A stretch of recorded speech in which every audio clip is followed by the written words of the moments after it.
Scaring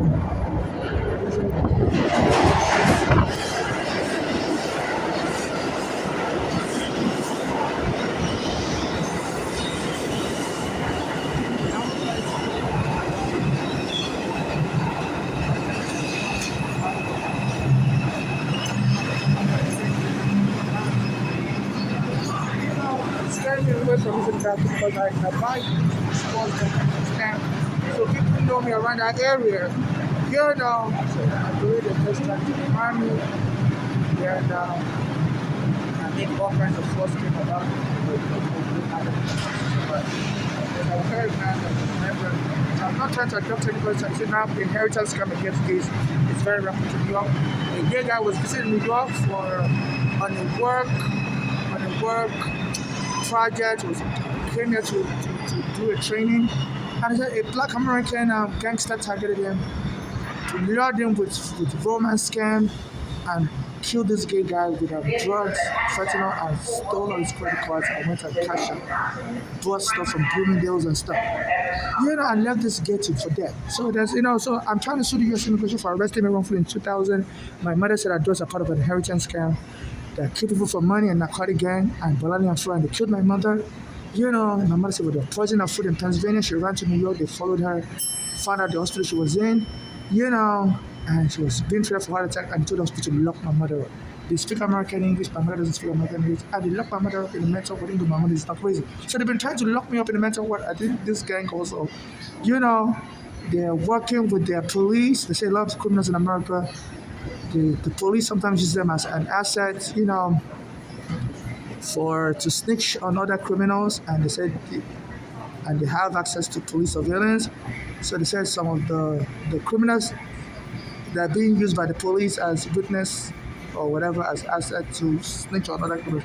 They said they get to commit more crimes because of the privilege they have of having access to police surveillance. So I've been under FBI and police surveillance since my mother brought me in 2000. The immigration arrested me wrongfully. Said children are not welcome here. If their mother has a green card, my mother had a green card. I was a minor child. I was arrested wrongfully. So at the JFK airport in 2000, so I've been under FBI surveillance since then. And in 2010, the police kicked my mother out of a basement apartment, and Oregona was helping us with the COVID because around 2014, the police went and killed her. And they never let Oregona have justice, never let me just find court. So the police and the government here believe if they just get rid of me, the police wouldn't have to answer for Oregona's death. They paid the Oregona family $9 million. So I'm the only one left in the street. No money, nothing. I'm being jumped every day. So I have areas I stick to for my own safety. They are harassing in the bathrooms. On White Horse Street, Staten Island, Ferry.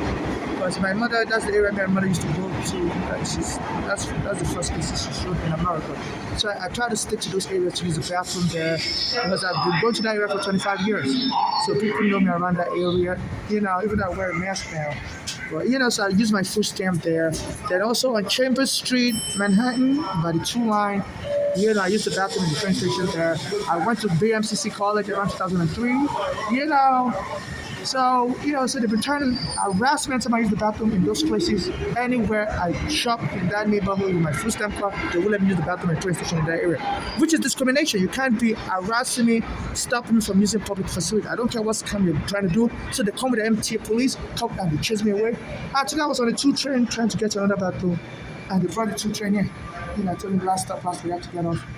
Okay, I said, that's when I remembered, I actually used the bathroom. I fall asleep on the train actually. I'm so tired carrying my bags around.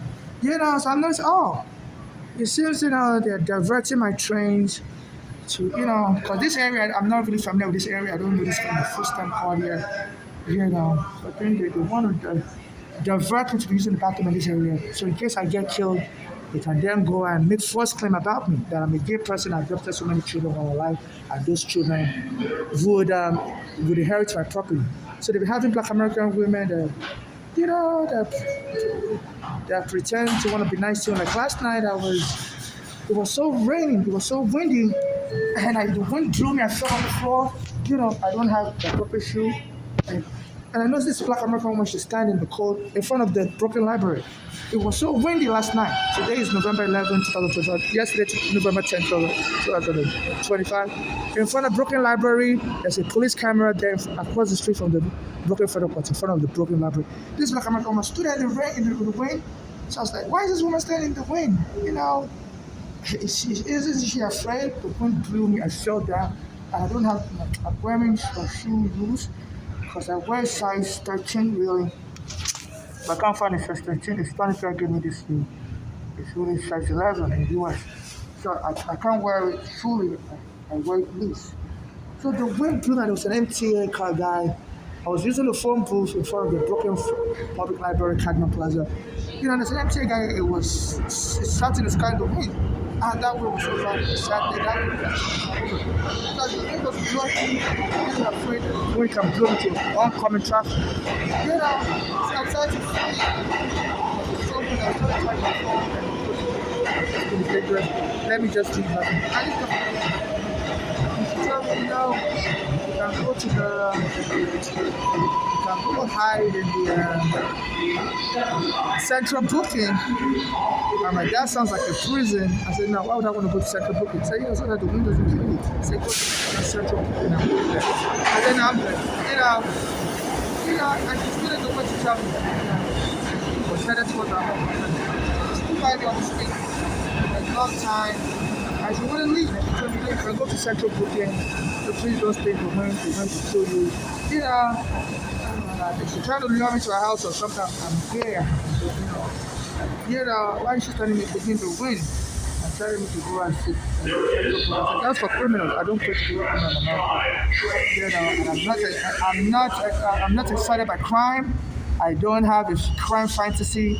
So why would you tell me to go and be waiting in central booking to make it look like, I'm part of a crime cult? And if I get killed, it's all charged to the game.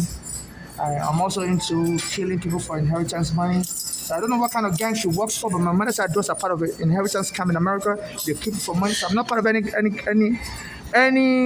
criminal gang. I'm not interested in killing people for money. I didn't approve my mother's daughters belonging for to kill my mother for money, and I'm not looking to be killed for money either. I've been trying to get houses, so please donate to my Cash App. My Cash App is NYC Homeless, so I can escape all this madness and get a hotel room. They don't let me use the bathroom. And under this mayor, I've been sending him emails explaining what is happening to his Instagram. This Ricardo doesn't have. I saw him on the street also on Wall Street and Church Street. I said, "Sir, please help," and he ignored me. I'm going to the New York School. So I think it's assisting this gang because he's been lying that anytime he sees a homeless, always help them. I send him Instagram videos all the time. Jumani William Public Libraries, I send them Instagram videos. So these are Black Americans and Caribbean Americans. Jumani Williams is a Caribbean American. Ricardo is a Caribbean American. They're not helping. My mother also, before she got killed, she was contacting New York City assemblymen and women and stuff. I don't know, but it helped in 2015. So our daughters were trying to kill her and stuff. She was just trying to get housing because she was a senior citizen. And the police took her basement apartment, and there's a court order at that time to give people like us hotel rooms. She was trying to see if her sisters were just playing her law. Now my mother's been killed 2015. I can't get this for 10 years. So that's what is happening. So please, and I'm not looking for anybody to do a movie about me. When I was young, my mother said, "Look, Michael Jackson. We said this Michael Jackson movie is trending. It's about to be released next year." So I don't want somebody to kill me and claim that I was trying to become Michael Jackson in America to try to appeal to the Black American audience. So, I told the immigration when they arrested me in 2000 that I'm introverted. They asked me if I have any witnesses. My father was abusing me in Nigeria. Did I tell anybody? I said, I didn't really tell nobody. And they were in shock. I said, because I'm introverted, I don't really tell people about all my life story and stuff. I try to keep my story simple and discuss with people. I didn't even tell my mother's daughters. So it's my immigration file, I'm introverted. My immigration file, my 7795463. So I guess I'm killed only civil activists should ever represent me, provided they have not done up in the past, and get justice for me and my late mother, and to let the rest of my assets to child, no family member or friend relative. I'm going to say if you try to protect her family, England and Canada, and sure everybody was up for. She was homeless before, I don't support her. She told me she ever dies. I shouldn't confess any family, nobody really cares. And my father has families in England and everywhere else, but I don't really trust them because my father was abusive too. So this was going on. So no movie should be made about my mother to sepulchre. People have to honor your real quest while you're alive. So no movie should be made about me unless I'm alive to direct that movie. I'm very guarded about my image. I don't want anybody, especially to make a movie that came to America to become a biggest and the process. Some people they try to appeal to the Black American sentiment. So some Black Americans don't like Africans, and they just want to make a movie to mock me. And they say anything connected to this Michael Jackson always turns gold. Just to make money for themselves. So nobody should make a movie about me. I didn't come to America to become Michael Jackson. So nobody should make a movie unless I'm allowed to participate and direct that movie. I'm very glad about our image. I don't want to be ridiculed in life with that. I don't even care if they're trying to say they're trying to promote me. So they're harassing me with their criminal gangs for an inheritance scam scheme whereby they can kill you and go claim that you are adopting children while you're alive. I'm homeless, I'm foreign, my green card is stolen, why would I be adopting children? Who are homeless, who does that? And I said the court will formalize any form of adoption under a law in America called parental stoppage, which says, the court should do what is in the interest of the child whenever there's confusion and award and formalize any adoption, by non-biological parents if somebody claims that non-biological parent was trying to adopt the child. So I think that's why they are trying to lure me with women to make it look like, to make it look like I'm not really gay. I follow women home all the time. I try to adopt the child. So I said they sometimes set people up, rape people, or kidnap people. So I don't know why that woman was standing with me in the wind. The wind was blowing me, up and down. My leg still hurt. And she stood with me for like 5 minutes in the wind, and she wouldn't leave. I'm like, why is this woman risking her life? And she told me, this wind is dangerous, go kill you. Go and, go to Central Brooklyn and wait down the street, or from down the street from the library. I'm like, okay, I'm not a criminal. I don't have any criminal fantasy. Please don't tell me to go to Central Brooklyn. That sounds like a prison. She was like, it's not a prison. It's a courthouse. People are waiting at Renas. I'm not a criminal. I don't even know. Knocking on wood. I don't even know what your criminal terminologies are. But please, no, that's not me. I don't have fantasies. I don't wish to befriend any criminal. I'm not looking to befriend any criminal. I'm not looking to engage in any crime. I'm not looking to be killed. I'm not looking to adopt anybody's child. So that's what's going on.